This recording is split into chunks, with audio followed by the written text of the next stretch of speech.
આપ સર્વેને મારા જય શ્રી કૃષ્ણ. અધિક માસના મહાત્મામાં આજનું 7મા દિવસનું અધિક માસના મહાત્માનું નામ પુરુષોત્તમ માસ પડ્યો. અધ્યાય 7મો. ઋષિ સુખ પુરાણી કહેવા લાગ્યા, હે મુનિદેવજી, હું મુનિદેવ આવું શ્રી હરિ લીલામૃતનું પાન કરાવનાર તમે હજારો વર્ષ સુધી જીવતા રહો.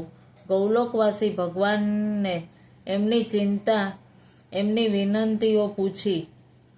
વિનંતીઓ પછી શું જવાબ આપ્યો? હે સુખ, બ્રહ્માના મહાતપસ્વી પુત્ર એ બધું વિસ્તારપૂર્વક કહો. સુખદેવજી કહે છે, હે ઋષિઓ, શ્રી નારાયણે નારદ મુનિને જે રીતે કહી સંભળાવ્યું તે હું તમને કહું છું.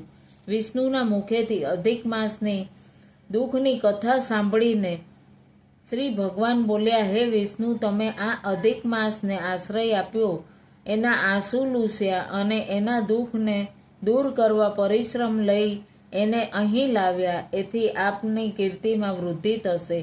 જે જીવને તમે સ્વીકાર્યો છે તેને હું પણ ખુશીથી સ્વીકારું છું અને તેનો ત્યાગ કરનાર સૌના સ્વામી જેવો હું તેને બનાવીશ. મારા સદ્ગુણો વડે જેમ હું 3 લોકમાં પુરુષોત્તમ નામે પ્રસિદ્ધ થયો છું, તેમ એ પણ પુરુષોત્તમ માસ નામે જાણીતો થશે. મારામાં રહેલા તમામ શુભ ગુણો તેને હું સમર્પણ કરું છું અને લોક તથા વેદમાં પ્રસિદ્ધ રહે એવું મારું નામ પુરુષોત્તમ હું તેને અર્પણ કરું છું. એટલું જ નહીં, પણ હે જનાર્દન વિષ્ણુ, તમને પૂરતો સંતોષ થાય એટલા માટે એનો સ્વામી પણ આજથી હું પોતે જ બનું છું. એટલે હવે એ પછી સઘળા મહિનાઓમાં શ્રેષ્ઠ બનશે અને એના નામથી આખું જગત પવિત્ર થશે. વળી પુરુષોત્તમ માસ જગતને પૂજ્ય અને વંદનીય બનશે. તેમજ એની પૂજા કરનાર દુઃખ દરિદ્રનો નાશ થશે. વરસના બીજા બધા મહિનાઓમાં મેં સકામ કીધા છે, પણ આને નિષ્કામ એટલે કે કોઈ પણ જાતની ફળની ઈચ્છા વિના પૂજવા યોગ્ય બનાવું છું, જેથી સર્વ લોકોને મારી સમાન મોક્ષ આપનારો છે. જે કોઈ માણસ સકામ અથવા નિષ્કામ અધિક માસની યથાવિધિ પૂજા કરશે, તેના સઘળા પાપ બળીને ખાક થઈ જશે અને મરણ પછી મોક્ષ પામશે. મને પામવા માટે મોટા યોગીઓ, તપસ્વીઓ અન્ન પાણી લીધા વિના વર્ષો સુધી તપ, યજ્ઞ, હોમ કરે છે. કામ ક્રોધને જીતે છે. ઇન્દ્રિયોનો નિગ્રહ કરે છે. શિયાળામાં ટાઢ, ઉનાળામાં તડકો અને ચોમાસામાં વરસાદના આકરા દુઃખ વેઠે છે. એમ છતાં તેઓ મારા નાશ રહિત એવા પરમ ધામને પ્રાપ્ત નથી કરતા.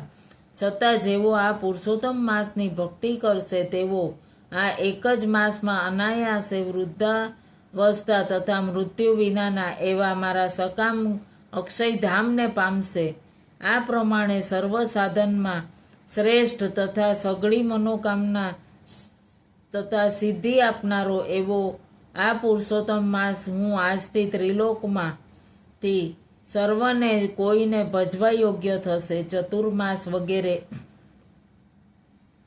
વગેરેના વ્રત કરીને લોકો સ્વર્ગે જાય છે, પરંતુ ત્યાંના ભોગવ્યા ભોગ પછી પુણ્ય ખલાસ થઈ જાય એટલે પાછા પૃથ્વી પર આવી પડે છે. પરંતુ જે માણસો આ પુરુષોત્તમ માસનું વિધિયુક્ત અને શ્રદ્ધાપૂર્વક વ્રત કરશે અને પોતાના કુળનો ઉદ્ધાર કરી હંમેશ માટે મને પ્રાપ્ત કરશે અને જન્મ, મરણ, આદિ, વ્યાધિ અને પૂર્વજન્મના ફેરામાંથી મુક્તિ મેળવશે. આજથી હું એનો સ્વામી થયો છું અને એને પુરુષોત્તમ માસ નામ આપી પ્રસિદ્ધ કર્યો છું. એટલા માટે એના ભક્તોની ચિંતા હવેથી રાત દિવસ મારે કરવી રહેશે. માટે જ તેમની મનોકામના પણ મારે જ પૂરી કરવી પડશે. મારા ભક્તોના અપરાધ હું ગણતો આવ્યો છું તે કદાચ ગણીશ, પરંતુ આ મારા પ્રિય અધિક માસના ભક્તોના અપરાધ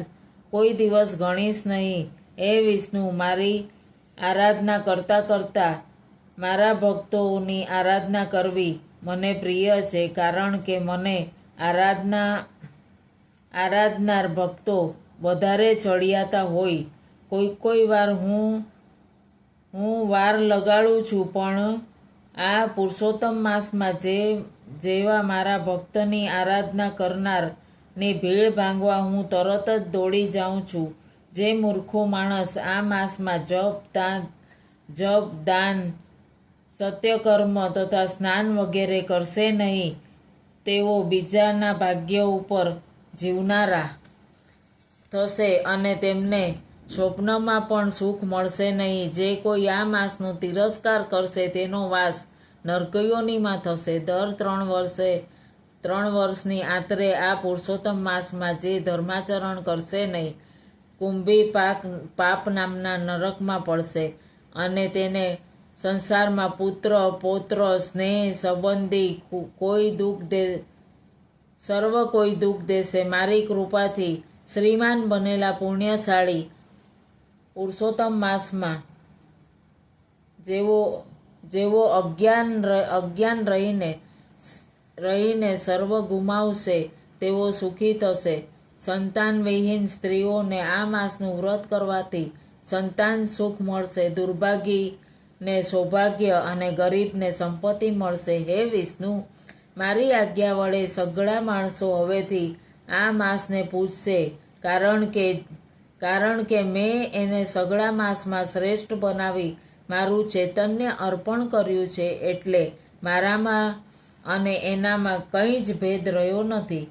માટે હવે તમે ખુશીથી આ અધિક માસમાં પુરુષોત્તમ બનેલા માસને વૈકુંઠ લોકમાં લઈ જાઓ અને શ્રી કૃષ્ણ પરમાત્માના વચન સાંભળી શ્રી વિષ્ણુ અત્યંત આનંદપૂર્વક શ્રી પરમાત્માને વંદન કરી અધિક માસને સાથે લઈ ગરુડ ઉપર બેસી વૈકુંઠમાં પાછા આવ્યા અને એ દિવસથી પુરુષોત્તમ માસ નામે જગતમાં પ્રસિદ્ધ થયો. પુરુષોત્તમ અધ્યાય સંપૂર્ણ. શ્રી પુરુષોત્તમ ભગવાનને અર્પણ. જય શ્રી કૃષ્ણ.